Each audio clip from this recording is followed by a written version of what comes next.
Rudi Santoso, pemuda sederhana asal Jember, bekerja sebagai office boy di perusahaan teknologi raksasa di Jakarta. Setiap hari ia disindir karena logat Jawanya dan penampilan sederhananya. CEO cantik perusahaan itu, Clara Adeline, wanita berdarah Prancis Indonesia, terkenal galak dan tak kenal kompromi.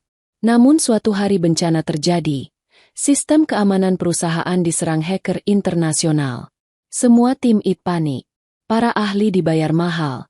Tapi tak satu pun mampu menghentikan peretasan. Server pusat lumpuh. Data klien terancam bocor. Dan reputasi perusahaan diambang kehancuran. Di tengah kekacauan itu, Rudi, yang biasanya hanya menyapu lantai ruang server, memberanikan diri berkata pelan. "Bu, kalau ibu izinkan, saya ingin coba bantu." Seluruh ruangan tertawa. "OB mau lawan hacker?" ejek salah satu staf IT. Tapi Rudi tetap tenang. "Saya dulu pernah belajar sendiri, Bu. Mungkin cara saya berbeda." Clara menatapnya tajam. "Kalau dalam 48 jam kau bisa hentikan serangan ini, aku akan beri kau hadiah miliaran. Tapi kalau gagal, aku akan pastikan kau tak pernah kerja lagi di kota ini."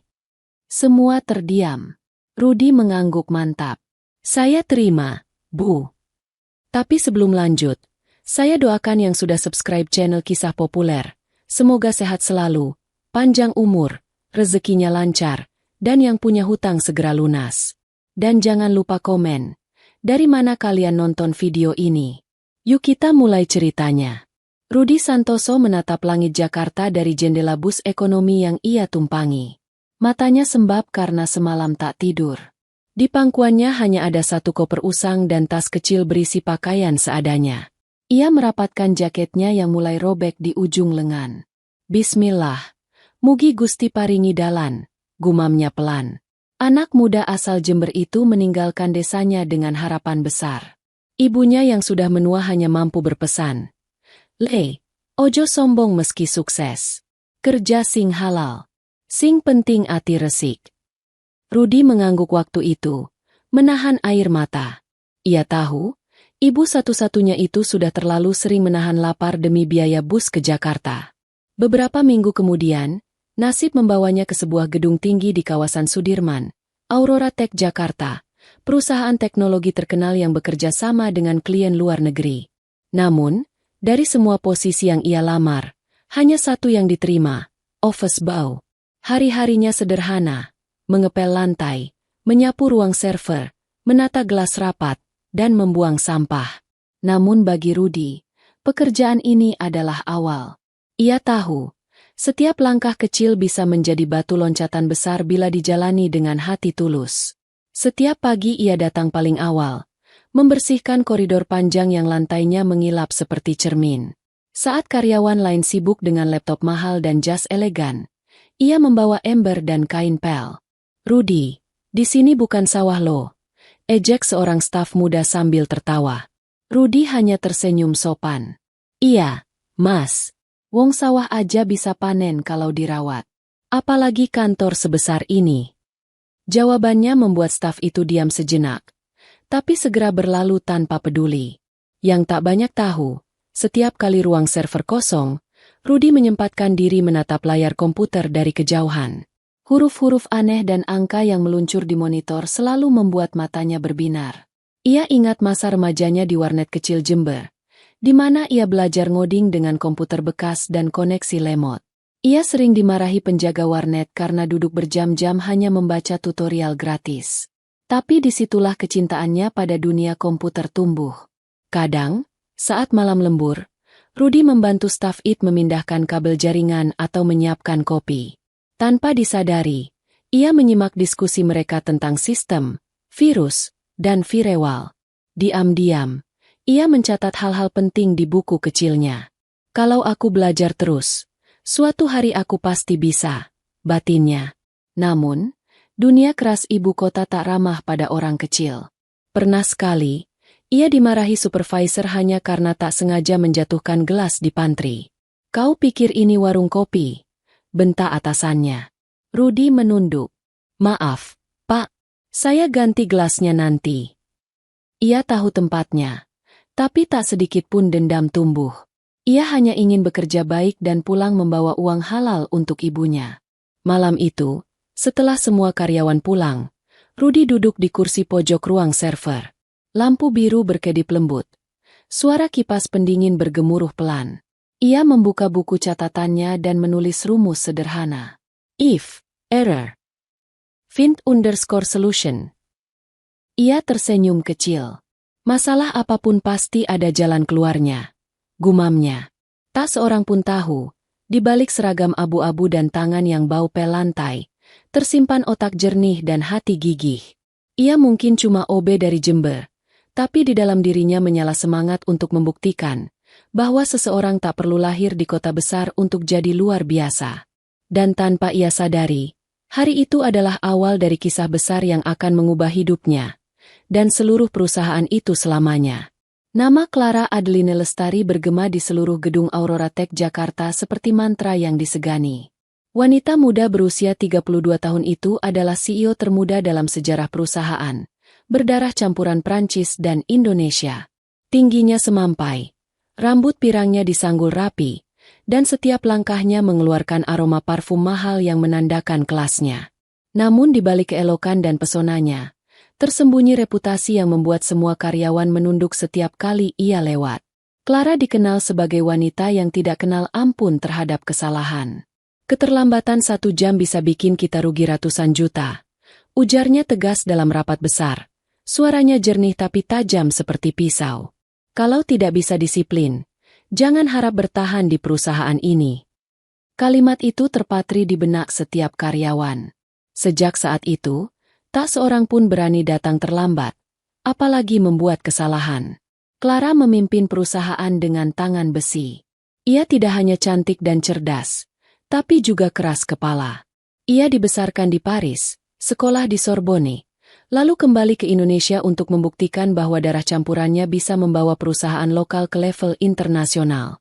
Ia sering berkata pada dewan direksi, "Aku ingin Aurora Tech tidak lagi disebut perusahaan Asia yang berkembang, tapi perusahaan global yang memimpin."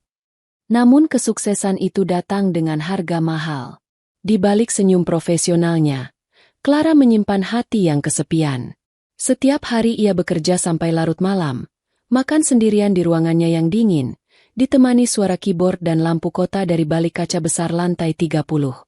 Bagi Clara, kehidupan pribadi hanyalah gangguan. Cinta, pertemanan, atau keluarga hanyalah hal yang memperlambat ambisinya. "Aku tidak punya waktu untuk drama," ujarnya sekali kepada asisten pribadinya.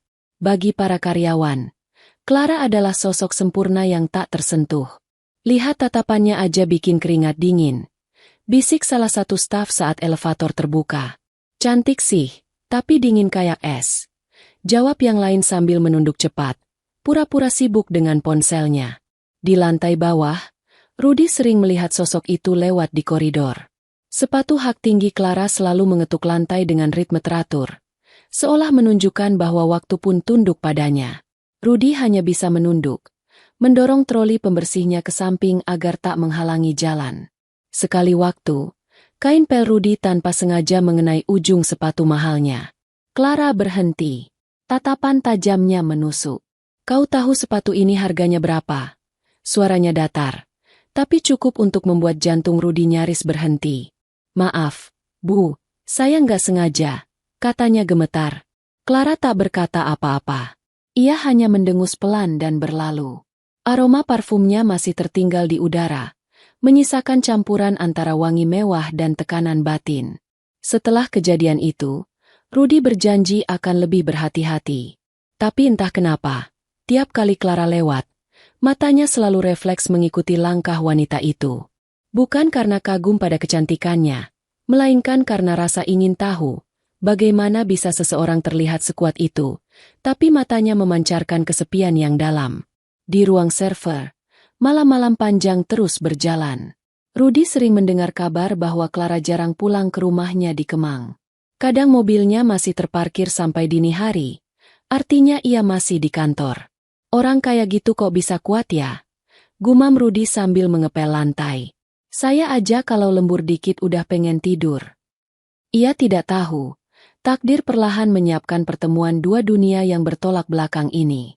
Seorang CEO yang hanya percaya pada otak dan kekuasaan, dan seorang OB sederhana yang percaya pada kerja keras dan doa. Mereka belum saling mengenal, tapi semesta sudah menulis peran masing-masing. Dan kelak, dalam kekacauan besar yang akan datang, dua dunia itu akan bertemu, bukan karena jabatan, tapi karena takdir. Pagi itu langit Jakarta tampak cerah. Tapi suasana di lantai 30 Aurora Tech Jakarta berubah mencekam dalam sekejap. Jam baru menunjukkan pukul 8.47 ketika bunyi alarm server mendadak meraung di seluruh gedung. Lampu indikator berkedip merah. Suara notifikasi berbunyi tanpa henti dari komputer utama. Para staf IT yang biasanya santai kini panik. Kursi berdecit. Langkah kaki berlarian. Ada apa ini? Teriak salah satu teknisi. Di layar monitor besar ruang kontrol, muncul pesan merah menyala. Tanda peringatan 2 Unauthorized Access Detected. System Breach Level. Critical tanda peringatan 2. Kepala Divisi IT, seorang pria parubaya bernama Dimas Raharjo, menatap layar dengan wajah pucat. Ini bukan serangan biasa, katanya pelan. Jemarinya gemetar di atas keyboard. Serangan ini masuk langsung lewat root system. Salah satu staf menelan ludah. Maksud Bapak, mereka sudah di dalam jaringan utama. Dimas mengangguk pelan. Dan sepertinya mereka tahu celahnya. Dalam hitungan menit, seluruh departemen keuangan tidak bisa mengakses server pusat. Beberapa file penting berubah ekstensi menjadi kode acak. Akses data klien internasional terblokir total. Telepon kantor mulai berdering bertubi-tubi. Klien dari Singapura, Jepang, dan Paris menuntut penjelasan. Transaksi senilai jutaan dolar tertahan. Di ruang rapat utama, Clara berdiri di depan dinding kaca. Wajahnya dingin, tapi mata tajamnya memantulkan amarah. Beritahu saya, seberapa parah kerusakan ini? Dimas menatap tablet di tangannya. Kita kehilangan kendali atas 40% sistem utama, Bu. Jika dalam 6 jam tidak dipulihkan, data klien bisa bocor ke dark web.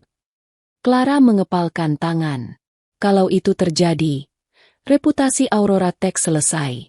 Kita bisa kehilangan semua investor. Suasana hening. Hanya terdengar dengung server dan napas yang tertahan. Clara menatap keluar jendela gedung tinggi itu.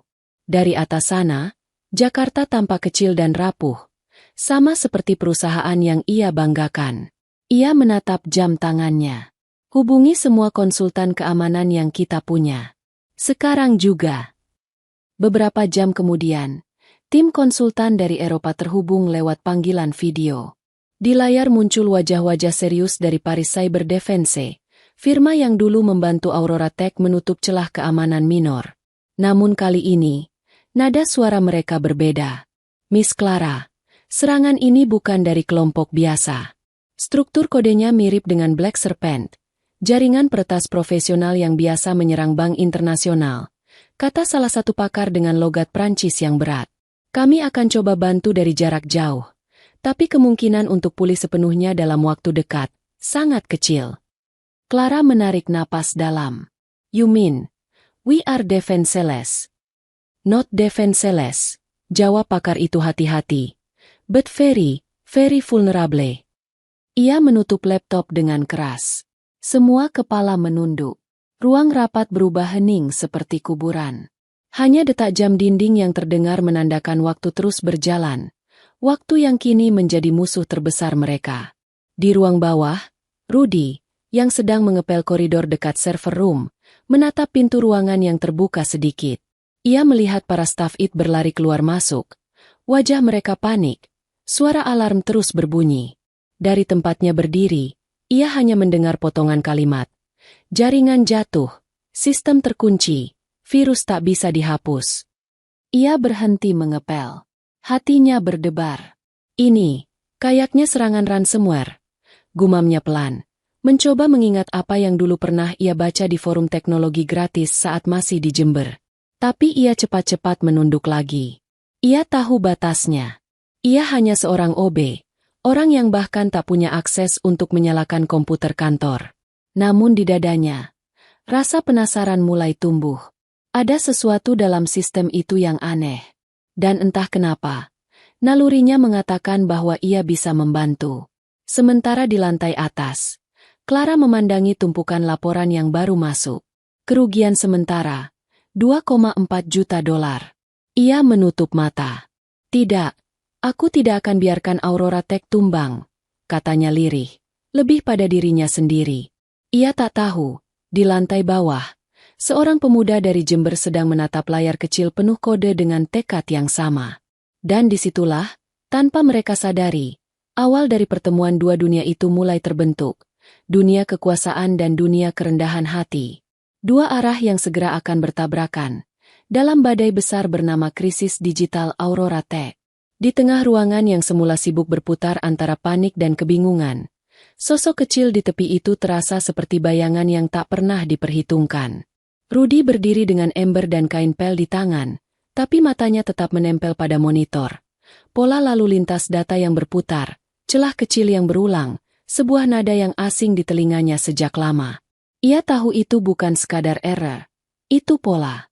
Ia menghela napas panjang, mengumpulkan keberanian yang biasanya ia simpan untuk menahan rasa malu ketika diejek karena logatnya. Bu, kalau ibu izinkan, saya mau coba bantu. Suaranya keluar pelan, tapi di ruang hening itu suaranya seperti petir kecil. Sejenak, ruangan tetap membeku. Lalu, tawa kecil pecah dari sudut. Seorang programmer muda menepuk dahinya. Astaga, ini serius? Obe mau. Ya ampun. Beberapa tawa mengiringi ejekan itu, seperti batu yang menghujani kepala kecil Rudy. Ada pula yang menyuruhnya kembali mengepel, seolah perintah itu bisa menutup semua lubang masalah yang sedang terjadi. Rudy menutup matanya sebentar, mengingat pesan ibunya. Le, ojo sombong, nanging ojo isin uga. Ia merasakan napas yang lebih dalam. Ketika ia membuka mata, ada keteguhan di sana yang jarang terlihat pada wajahnya yang sederhana. Saya dulu belajar sendiri, Bu. Mungkin cara saya beda. Tapi saya yakin 48 jam cukup, katanya. Clara datang selangkah lebih dekat. Setelan hitamnya rapi. Wangi parfumnya menempel di udara. Ia menatap Rudy dari ujung kepala sampai ujung kaki. Tatapan yang biasa ia gunakan untuk menilai presentasi dan laporan keuangan. Kini tatapan itu berubah jadi merendahkan, tajam seperti pisau. Kau yakin mau kerjakan sesuatu yang tim profesional Eropa pun tidak bisa? Tanya Clara pelan, seperti ingin memberinya kesempatan terakhir untuk mundur. Insya Allah bisa, Bu, jawab Rudy tenang, meski jantungnya berdebar. Keheningan meluas. Di antara deretan wajah yang paling percaya diri di kantor itu, hanya ada satu yang mendekat. Kepala IT, Dimas. Mata lelahnya menatap Rudy sejenak, lalu menutup laptop dengan sentuhan halus yang menandakan, coba saja. Clara menimbang. Ia melihat risiko dan kesempatan sekaligus. Jika berhasil, nama perusahaan akan diselamatkan. Jika gagal, reputasinya juga bisa tercoreng karena mengambil keputusan terdesak. Ia memutuskan bermain keras, seperti kebiasaannya. Baik, kau dapat waktu 48 jam. Jika berhasil, aku akan beri imbalan miliaran. Namun dengarkan baik-baik. Jika gagal, bukan hanya pekerjaanmu yang hilang. Aku akan pastikan namamu tercoreng dan kau tak akan bisa bekerja lagi di kota ini. Mengerti? Kalimat itu seperti palu godam. Rudy menelan ludah, menatap karpet kantor yang berwarna lembut. Di kepalanya berputar wajah ibu yang dulu mengirimkannya ke kota besar dengan doa dan sebungkus nasi. Siap. Bu, jawabnya pelan, tapi tegas. Kata-kata itu bukan sembarang janji. Itu ikrar. Sejenak, ruang itu penuh dengan bisik tak percaya. Ada yang mengangguk pelan. Ada yang menahan napas. Beberapa menaruh taruhan kecil. Beberapa lagi meremehkannya. Namun di antara itu semua, Clara menaruh segelintir rasa ingin tahu, bahwa mungkin, di balik seragam lusuh itu, ada sesuatu yang tak terlihat oleh mata kebanyakan orang. Rudy lalu diantar ke ruang server dengan akses sementara. Saat pintu menutup di belakangnya, terdengar bisik satu orang. Kalau dia bisa, gue siap pangkas ego gue. Di sana, di antara kabel dan kipas yang berdengung, Rudy duduk, membuka laptop pinjaman, dan mulai bekerja. 48 jam telah dimulai. Begitu Clara mengucapkan kata, "Setuju." Suasana kantor berubah seolah waktu berhenti berdetak. Rudy berdiri tegak, masih dengan seragam abu-abu dan sepatu lusuhnya, sementara semua mata menatapnya seperti melihat sesuatu yang tak masuk akal. Seorang OB diberi tanggung jawab menyelamatkan sistem keamanan perusahaan internasional. Clara memberi izin terbatas, akses ke ruang server dan satu terminal kerja yang biasanya hanya boleh disentuh staf IT senior. "Kalau kamu bisa, lakukan," katanya dingin. "Kalau tidak, minggir." Nada suaranya tak menyiratkan harapan, hanya ujian. Begitu pintu ruang server menutup, Rudy menarik napas panjang. Ruangan itu penuh suara dengung mesin dan cahaya dari ribuan lampu kecil di rak server. Ia menatap layar hitam dengan baris-baris kode yang menari. "Baiklah, kita mulai." Ia mengetik cepat, mengaktifkan program kecil buatannya sendiri. Sebuah skrip lacak yang bisa membaca pola injeksi dari setiap paket data yang masuk. Di layar, angka-angka muncul, IP random, port 443, 502, 8081. Semuanya acak tapi punya pola waktu yang sama. Rudy tersenyum tipis. "Main aman, ya, kau," gumamnya pelan. Beberapa staf IT yang berjaga di luar melihat dari kaca. Seriusan tuh anak OB ngerti apa yang dia lakukan? Entahlah, tapi kelihatannya malah lebih fokus dari kita. Yang lain tertawa sinis. "Kalau dia berhasil, gue resign, sumpah." Clara mendengar kalimat itu, tapi tak menanggapi. Ia hanya menatap jam tangannya. Waktu terus berjalan. Jam berganti sore, lalu malam. Sebagian besar staf sudah pulang. Tapi lampu di ruang server masih menyala. Rudy menolak tawaran makan malam. Ia hanya minum air putih dan makan roti yang ia simpan di tas. Ia menulis ulang satu persatu baris firewall, mengganti port default, menutup celah UDP, dan menulis kode darurat untuk mengunci sistem tanpa memutus aliran data utama. Jemarinya menari di atas keyboard dengan kecepatan dan ketepatan yang tak disangka. Bahkan sistem cadangan Eropa yang baru saja gagal, kini mulai stabil setelah ia ubah parameter dasar yang mereka abaikan. Sekitar pukul 2 dini hari, Rudy akhirnya merebahkan diri di kursi kantor. Matanya berat, punggung pegal. Tapi sebelum tertidur, ia membuka ponsel lamanya. Di sana ada pesan terakhir dari ibunya seminggu lalu. "Le, ojo minder. Wong pinter ora mesti duwe gelar. Sing penting niatmu becik." "Minder jangan, nak. Orang pintar belum tentu punya gelar. Yang penting niatmu baik." Rudy tersenyum kecil, lalu menutup mata sebentar. Namun alarm kecil dari komputer membuatnya bangun lagi. Ada gerakan baru. Serangan balik dari hacker yang menyadari sistem mulai diperbaiki. "Oke, jadi kamu sadar ya?" ucapnya pelan, seperti berbicara dengan musuh yang tak terlihat. Ia segera membuka skrip lain, Counter Inject Protocol.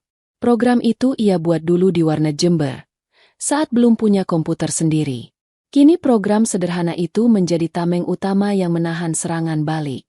Menjelang pagi, matahari belum sepenuhnya muncul di Cakrawala, Jakarta. Tapi di ruang server itu lampu hijau kecil mulai kembali menyala di beberapa sistem cadangan. Clara datang diam-diam, masih dengan blazer birunya. Ia berdiri di balik kaca, memperhatikan Rudy yang terus mengetik tanpa jeda. Rambutnya acak-acakan. Wajahnya letih tapi matanya penuh fokus. Clara bergumam lirih. Dia benar-benar melakukannya. Rudy tak tahu sedang diawasi. Ia hanya menatap layar dan berbisik pelan. "Tunggu, Bu. Tinggal 36 jam lagi. Saya janji, Aurora Tech nggak akan jatuh." Hari kedua membuka pintu yang tak lebih ramah dari hari pertama. Serangan bukan reda, malah meningkat. Seperti lawan yang belajar dari setiap langkahmu. Notifikasi merah muncul lagi dan lagi. Polanya berubah-ubah semakin licik. Di layar utama, grafik aktivitas melonjak tak menentu. Suara keyboard bergesek cepat. Namun tak ada yang berhasil menahan gelombang itu. Rudy merasakan sesuatu yang janggal. Pola waktu akses itu tidak hanya acak. Ada ritme, Jeda yang disengaja. Mereka bereaksi cepat setiap kali kita menutup port tertentu, gumamnya pada diri sendiri. Kayak ada orang di dalam yang buka jalan lagi. Dengan langkah yang sudah tak gemetar lagi, ia keluar dari ruang server. Koridor dingin berkilau dari lantai yang baru dipel. Di ruang rapat, Clara sedang berdiri memandang monitor. Wajahnya tegang tapi tenang. Rudy menarik napas, lalu mengetuk pintu sedikit sebelum menghadap langsung. "Bu, boleh saya cek beberapa akun internal?" Pintanya singkat. Clara menatapnya tajam beberapa detik, lalu mengangguk. "Lakukan. Tapi hati-hati. Kalau salah, kita bisa kehilangan lebih banyak lagi." Suaranya tetap dingin, tapi ada nada kepercayaan yang tipis, sejenis keberanian yang lahir dari hasil kerja keras Rudy semalam. Rudy membuka daftar akun, menelusuri log akses. Ia mulai membaca jejak-jejak kecil, sesi yang tak biasa, permintaan autentikasi yang dibipas, jejak perangkat lama yang tersambung dari IP kantor yang sama tapi di luar jam kerja. Lalu matanya terpaku pada satu akun, milik staf lama yang sudah dipindahkan ke divisi lain 2 bulan lalu. Akun itu seharusnya dinonaktifkan saat mutasi, tapi entah bagaimana tokennya masih aktif. Akses itu dipakai berkali-kali oleh alamat yang berbeda-beda, menutupi asalnya. "Nah, ini dia," bisik Rudy. Dengan tangan mantap ia menonaktifkan akun itu, merotasi kunci enkripsi, dan memasang rule baru yang menutup celah protokol lawas. Beberapa protokol yang terlupakan, versi lama dari API internal, juga diperbarui agar tak bisa dieksploitasi. Di luar kaca, beberapa teknisi IT melihat aksinya. Wajah-wajah yang semula sinis kini berubah. Tapi tak sedikit pula yang marah terselubung. "Masa OB yang nemu? Kita kelihatan bodoh," bisik salah satu teknisi pada rekannya. Ada suara lain yang lebih keras. "Jangan-jangan kamu yang bikin ini semua?" Sebuah tuduhan yang menggantung layaknya awan hitam. Clara, mendengar bisik itu, melangkah cepat ke depan. Matanya menatap tajam ke arah yang menuduh. "Tahan tuduhanmu sampai ada bukti." Suaranya dingin dan tajam. Dia satu-satunya yang membuat grafik serangan turun. "Kalau kalian mau tuduh, buktikan dulu. Aku tahu bedanya dengan pola panik." Rudy menunduk, tak ingin jadi pusat konflik. Ia tahu beberapa rekan mungkin merasa terancam. Posisi baru dan keberhasilan cepatnya memantik iri. Namun ia tak peduli dengan kebencian itu. Baginya yang penting Aurora Tech aman. Ia kembali ke layar, menelusuri lebih jauh. Saat menelusuri Deeper Logs, ia menemukan petunjuk kecil. Sebuah nama mesin internal yang hanya aktif 2 minggu lalu, bersambung ke akun staf lama itu. Nama mesin itu bukan milik karyawan tetap, melainkan server lama yang belum sepenuhnya dibersihkan dari infrastrukturnya. Rudy menempelkan jidat ke keyboard. Fokus. Kalau ini disengaja, berarti bukan hanya hacker luar, kita punya musuh dari dalam, gumamnya. Di luar kaca, suasana mulai berubah. Rasa malu, cemburu, dan was-was bercampur. Di dalam, Rudy tahu pekerjaannya belum selesai. Menutup satu pintu berarti akan muncul pintu lain. Ia menegakkan punggung, menatap layar yang penuh kode, dan berbisik pada dirinya sendiri. "Aku cari sampai ketemu. Bukan untuk pujian, tapi supaya ibu di Jember tenang." Malam itu, ketika lampu ruang server memantulkan bayangannya di rak-rak logam, Rudy memulai perburuan baru, menyingkap siapa yang membuka jalan dari dalam, dan apakah itu dilakukan karena uang, dendam, atau sesuatu yang lebih gelap. Menjelang fajar hari kedua, ruang server Aurora Tech dipenuhi aroma kopi basi, udara dingin dari pendingin ruangan, dan rasa tegang yang tak menurun sedikit pun. Lampu-lampu server masih berkedip merah, tapi di depan monitor utama, jemari Rudy terus menari di atas keyboard. Ia sudah 2 hari nyaris tanpa tidur, matanya sembab, rambutnya kusut, namun pikirannya tetap jernih. Tepat pukul 4.27 pagi, Rudy menekan tombol enter untuk menjalankan skrip terakhir. Ia menahan napas, menatap deretan baris perintah yang berlari di layar. Suara kipas server berputar cepat. Monitor berkedip, lalu perlahan berubah warna. Dari merah, oranye, lalu hijau. System recovered. All critical services restored. Hening beberapa detik. Lalu sorakan dan tepuk tangan membahana di ruangan. Para staf IT yang masih tersisa berdiri spontan, menatap layar dengan wajah tak percaya. Gila, berhasil, seru salah satu dari mereka. Dia berhasil. Beberapa yang kemarin menertawakan Rudy kini justru mendekat, menepuk pundaknya. Bro, lu belajar di mana, sih? Tanya salah satu sambil tertawa kagum. Rudy menatap mereka dengan mata lelah, tapi bibirnya tersenyum kecil. Di warnet, Mas. Jawabnya sederhana. Kalimat itu membuat semua orang diam sejenak. Ada rasa malu dan kagum yang bercampur. Seorang OB yang dulu hanya menyapu lantai ruang server, ternyata menyelamatkan sistem yang bahkan tim profesional dari Eropa tak mampu benahi. Pintu ruang server perlahan terbuka. Suara langkah sepatu hak tinggi terdengar jelas di antara deru mesin. Clara Adeline masuk dengan ekspresi yang sulit dibaca, antara lega, tak percaya, dan kagum. Ia berjalan pelan mendekat, menatap layar besar yang kini memantulkan warna hijau stabil. Jadi ini, kerjaanmu? Suaranya pelan, hampir berbisik. Rudy yang duduk di kursi hanya mengangguk. Iya, Bu. Tapi masih perlu saya pantau beberapa jam ke depan buat pastikan gak ada sisa kode berbahaya. Clara berdiri di depannya, menatap wajah lelah Rudy yang hampir pingsan tapi masih fokus. Kau, siapa sebenarnya? Tanyanya lirih. Rudy menatapnya balik. Matanya jujur tanpa arogansi. Saya cuma anak desa, Bu. Cuma pengen nunjukin kalau kemampuan itu nggak selalu kelihatan dari seragam. Untuk pertama kalinya sejak bekerja di Aurora Tech, Clara terdiam tanpa kata.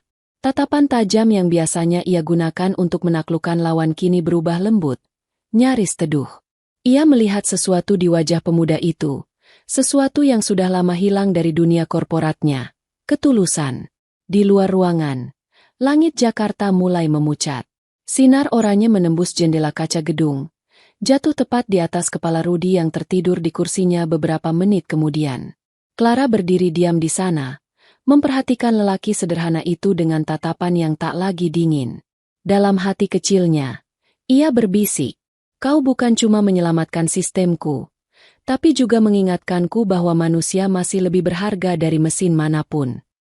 Hari itu, Aurora Tech resmi pulih. Tapi bagi Clara, ada sesuatu yang lain yang baru mulai hidup, rasa hormat dan kekaguman yang tak bisa dijelaskan oleh logika bisnis, melainkan oleh hati. Pagi itu, ruang auditorium Aurora Tech Jakarta terasa berbeda. Semua karyawan dari berbagai divisi dikumpulkan. Di depan, layar besar menyala dengan tampilan grafik naik turun yang menggambarkan perjalanan serangan siber yang mengguncang perusahaan selama 2 hari terakhir. Semua mata tertuju pada satu slide terakhir yang menampilkan grafik tajam menurun, tanda bahwa serangan berhasil dihentikan. Di baris pertama, para manajer dan kepala divisi duduk dengan wajah tegang bercampur malu. Tak ada yang tahu apa yang akan dikatakan CEO pagi itu. Clara Adeline Lestari, sang pemimpin yang biasanya tenang dan dingin, berdiri di podium. Rambut pirangnya diikat rapi, blazer putihnya memantulkan cahaya lampu panggung. Namun suaranya, kali ini terdengar berbeda, lebih hangat. 2 hari yang lalu, Clara memulai. Kita nyaris kehilangan semuanya. Data, kepercayaan, reputasi, bahkan masa depan perusahaan. Tim profesional dari Eropa menyerah, sistem kita lumpuh, dan semua orang berpikir game over. Ia berhenti sebentar, matanya menyapu seluruh ruangan. Tapi di saat semua orang takut gagal, ada satu orang yang berani bilang, saya coba. Bisik-bisik kecil mulai terdengar di antara barisan kursi. Di layar besar, muncul nama yang membuat semua terdiam. Rudy Santoso, Office Bell. Sementara, Clara menatap nama itu beberapa detik sebelum melanjutkan. Suaranya kini lebih tegas. Dia bukan konsultan, bukan manajer, bukan lulusan luar negeri.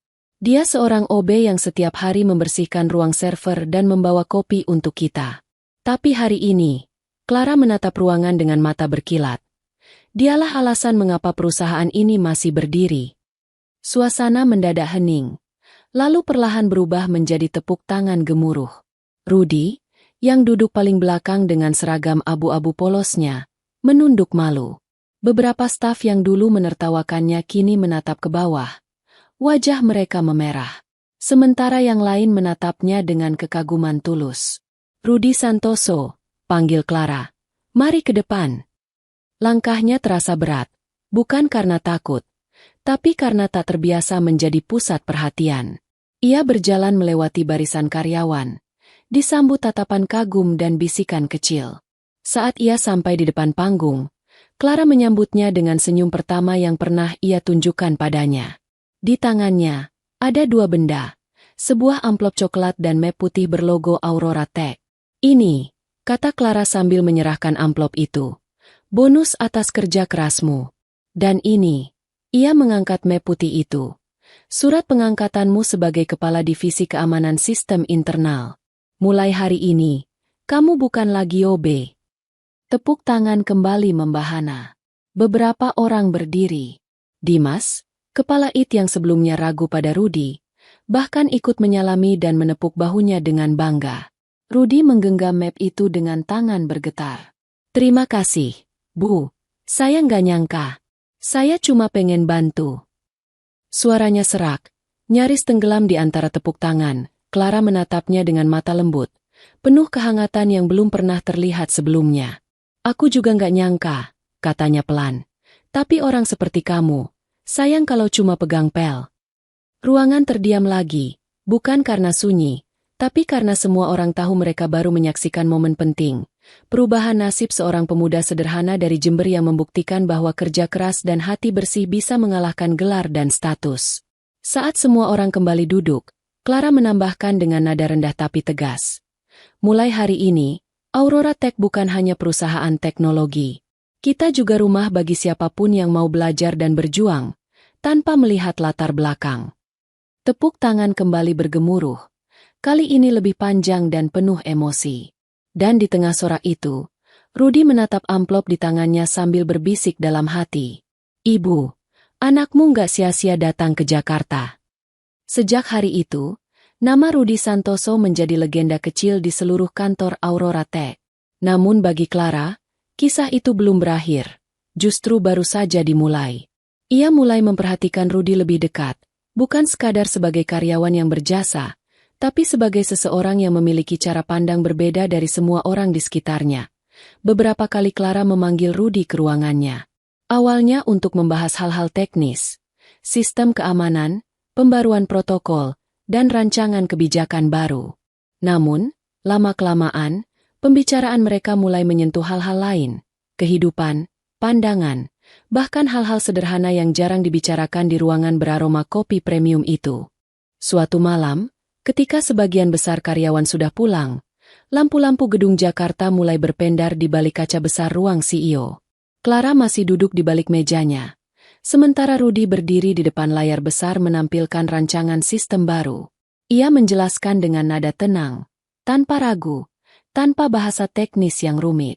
Clara memperhatikan caranya berbicara, sederhana, tapi penuh keyakinan. "Kamu belajar di mana bisa tenang di situasi segawat itu?" tanya Clara akhirnya, meletakkan pulpen dan menatapnya langsung. Rudy tersenyum kecil, menunduk sebentar. "Kalau panik, masalah gak selesai, Bu. Waktu kecil sering bantu Bapak benerin pompa air di sawah. Kalau kita panik, sawah bisa kering, dan panen gagal." Ia tertawa kecil mengingat masa kecilnya di Jember, di bawah matahari dan lumpur, di mana kesabaran adalah kunci hidup. Clara ikut tertawa pelan, sesuatu yang jarang sekali dilakukan di ruang kerja itu. Suara tawanya lembut, berbeda dari ketegasan biasanya. "Kamu selalu punya cara melihat hal rumit jadi sederhana," katanya sambil menatap Rudy. "Mungkin itu yang bikin kamu bisa bertahan di tengah krisis." Rudy mengangkat bahu. "Saya cuma mikir, Bu, kalau hidup udah berat, kenapa kita tambah berat dengan panik?" Hening beberapa detik. Hanya suara hujan malam yang terdengar dari luar jendela, mengetuk kaca besar ruang CEO. Clara menatapnya lama, melihat sesuatu yang tak pernah ia temukan pada pria-pria yang dulu berusaha mendekatinya. Ketulusan yang tak dibuat-buat. Hari-hari berikutnya, hubungan mereka semakin dekat. Clara sering memintanya mendampingi dalam rapat besar, bukan karena formalitas, tapi karena ia merasa tenang bila Rudy ada di sana. Rudy pun selalu menjaga sikap, tak pernah melewati batas, tetap sopan dan profesional. Namun setiap kali tatapan mereka bertemu, ada sesuatu di antara mereka yang tak bisa dijelaskan oleh logika bisnis. Di satu sore, setelah rapat panjang, Clara memanggilnya lagi. "Rudy, kamu tahu nggak?" katanya sambil menatap langit senja di luar jendela. "Aku dulu pikir, semua orang harus kuat, harus terlihat sempurna. Tapi kamu bikin aku sadar. Jadi manusia itu nggak harus selalu begitu." Rudy menatapnya, bingung tapi tulus. "Kalau boleh jujur, Bu, saya juga dulu mikir gitu. Tapi ternyata, yang bikin kuat bukan sempurna, tapi mau belajar waktu gagal." Clara tersenyum lagi. Senyum itu kali ini lebih lama. Untuk pertama kalinya, dinding es di hatinya mulai mencair. Ia merasa nyaman di dekat lelaki yang dulu bahkan tak berani menatapnya langsung. Lelaki yang tak punya jas mahal, tak sekolah di luar negeri, tapi membawa ketenangan yang tak bisa dibeli dengan uang. Saat Rudy berpamitan malam itu, Clara hanya berdiri di depan jendela, menatap bayangan dirinya di kaca, senyum tipis masih tertinggal di bibirnya. "Kenapa baru sekarang aku sadar?" bisiknya pelan.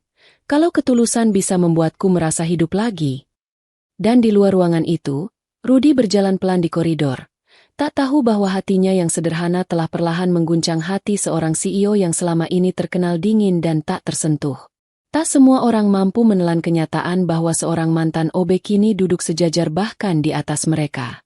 Sejak pengangkatan Rudy sebagai Kepala Divisi Keamanan Sistem Internal, suasana kantor Aurora Tech terasa berbeda. Ada yang tersenyum tulus padanya, tapi lebih banyak yang memandang dengan mata sinis penuh iri. "Baru juga dari OB, sudah jadi kepala," gerutu salah satu staf IT lama di pantry. "Gila, kita belajar bertahun-tahun, kuliah mahal, dia cuma modal, keajaiban 48 jam, langsung dapat jabatan," sahut yang lain. Bisik-bisik semacam itu mulai menyebar seperti virus. Rudy mendengarnya, tapi tak menanggapi. Ia hanya bekerja lebih keras, datang lebih pagi, pulang paling malam. Namun diamnya itu justru membuat sebagian orang semakin gerah. Beberapa minggu kemudian, sebuah email anonim masuk ke kotak surat direksi. Isinya menuduh Rudy sebagai dalang di balik serangan hacker yang sempat melumpuhkan sistem perusahaan. Dalam surat itu tertulis, Rudy Santoso sengaja membuka jalur akses agar bisa memperbaikinya sendiri dan terlihat sebagai pahlawan. Tidak mungkin seorang OB bisa mengalahkan hacker internasional tanpa punya keterlibatan. Berita itu menyebar cepat. Dalam hitungan jam, suasana kantor mendidih. Tatapan curiga mulai muncul ke arahnya. Clara dipanggil oleh Dewan Direksi untuk memberikan klarifikasi. Wajahnya tegang, tapi matanya tetap dingin. Ia tahu tuduhan semacam ini bukan sekadar gosip, melainkan percobaan untuk menjatuhkan orang yang ia mulai percaya. Setelah rapat singkat, Clara memanggil Rudy ke ruangannya. Begitu pintu tertutup, Clara berkata datar, "Kamu tahu ada fitnah seperti ini?" Rudy menatapnya tenang, seperti sudah menduga.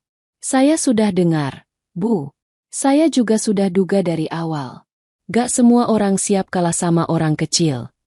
Nada suaranya tanpa amarah, tanpa keluhan. Ia bahkan tersenyum tipis. Clara menghela napas panjang. "Kamu marah?" Rudy menggeleng pelan. "Enggak, Bu. Orang seperti saya cuma perlu bukti, bukan debat.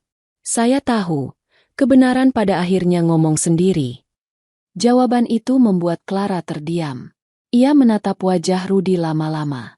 Di matanya, tak ada kepura-puraan, tak ada dendam, hanya keteguhan dan kejujuran. "Kamu berbeda dari laki-laki yang pernah aku kenal," ucap Clara akhirnya. "Bedanya apa, Bu?" Yang lain sibuk membuktikan diri dengan kata-kata. "Kamu cukup dengan tindakan." Malam itu, Clara turun langsung ke divisi IT, meminta semua log sistem dan laporan jaringan selama 3 bulan terakhir. Ia memeriksa satu persatu, Bahkan memanggil konsultan independen dari luar negeri untuk melakukan audit ulang. Butuh waktu 2 hari, namun hasilnya jelas. Tidak ada jejak manipulasi dari Rudy. Semua data justru menunjukkan bahwa dialah yang menutup ratusan celah keamanan dan memperbaiki sistem internal yang bocor. Di ruang rapat besar, Clara berdiri di depan Dewan Direksi dan berkata tegas, tuduhan terhadap Rudy Santoso tidak berdasar. Log sistem menunjukkan dia justru menyelamatkan perusahaan, bukan menghancurkannya. Saya bertanggung jawab penuh atas keputusanku mengangkatnya. Suaranya dingin, tapi tegas. Tak ada yang berani membantah. Keesokan harinya, Clara memanggil orang-orang yang terlibat dalam penyebaran fitnah itu. Beberapa di antaranya staf lama yang dulu merasa tersingkir oleh Rudy. Dengan nada profesional tapi tajam, Clara berkata, Aurora Tech tidak butuh orang yang iri. Kita butuh orang yang bekerja. Mereka pun segera dipindahkan ke divisi non-teknis, bentuk sanksi yang lebih menyakitkan daripada pemecatan. Sore itu, Rudy kembali ke ruangannya dan menemukan secangkir kopi hangat di meja. Di bawah cangkir, ada secari kertas bertuliskan tulisan tangan yang halus. Kebenaran selalu menemukan jalannya. Rudy tersenyum. Ia tahu siapa yang menulisnya. Dan di balik meja kaca di lantai 30, Clara memandang ke bawah, ke sosok pria sederhana yang tak hanya menyelamatkan sistem perusahaan, tapi juga menjaga hatinya dari kehancuran yang lebih besar, kehilangan kepercayaan pada manusia. Untuk pertama kalinya sejak memimpin, Clara merasa tenang. Ia mulai menyadari bahwa rasa hormat sejati tidak datang dari jabatan, tapi dari kejujuran yang bertahan di tengah badai fitnah. Malam itu Jakarta diselimuti hujan yang turun perlahan, seperti tirai tipis yang membungkus gedung-gedung tinggi. Jalanan mulai sepi, lampu-lampu mobil memantul di genangan air, dan suara rintiknya terdengar lembut di luar jendela lantai 30 Aurora Tech Jakarta.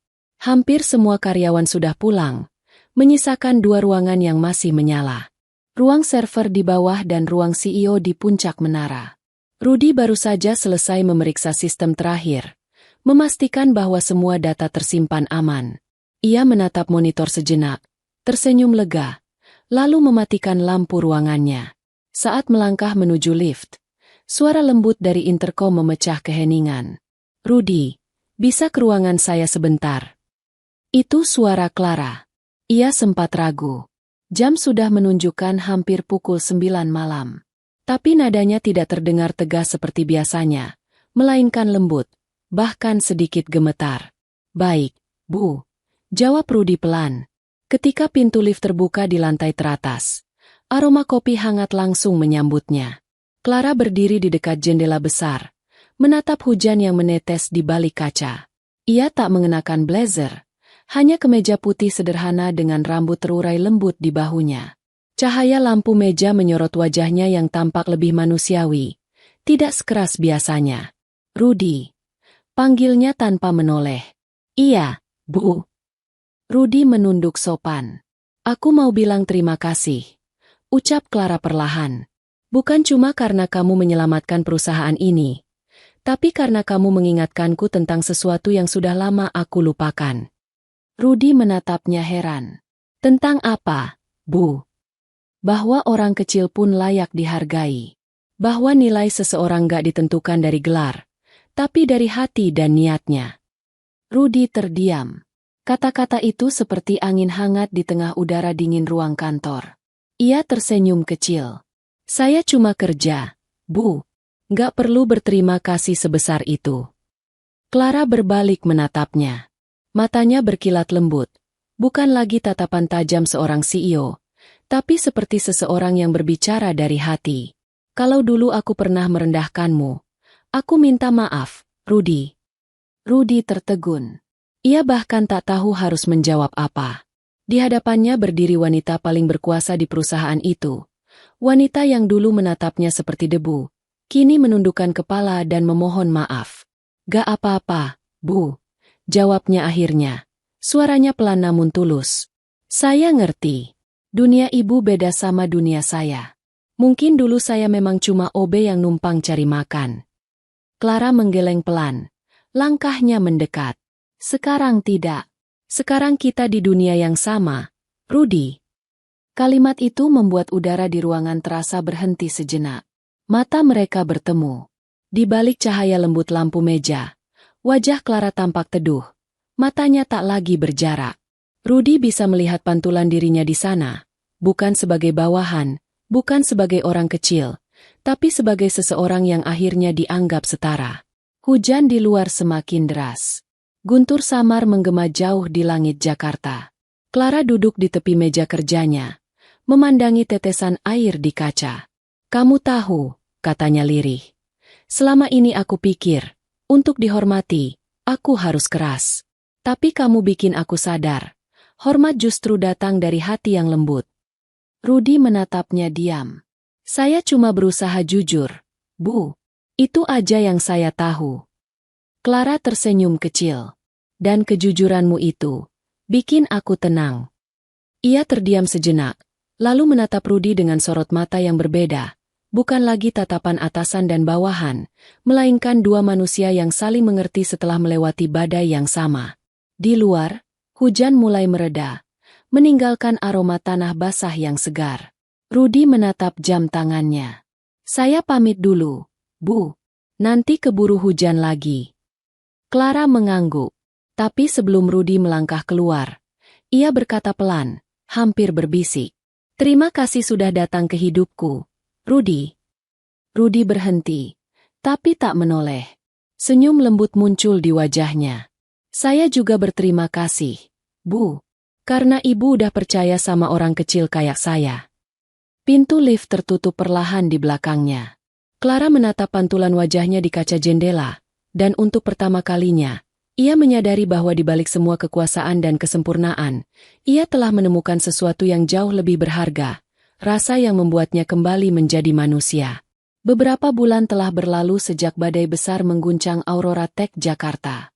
Kini, perusahaan itu bukan hanya pulih, tapi justru melesat lebih tinggi dari sebelumnya. Reputasinya menembus pasar internasional. Media dari dalam dan luar negeri berlomba-lomba menulis berita dengan judul yang menggema di seluruh jagat digital. "Perusahaan Indonesia diselamatkan anak OB asal Jember." Nama Rudy Santoso mendadak terkenal.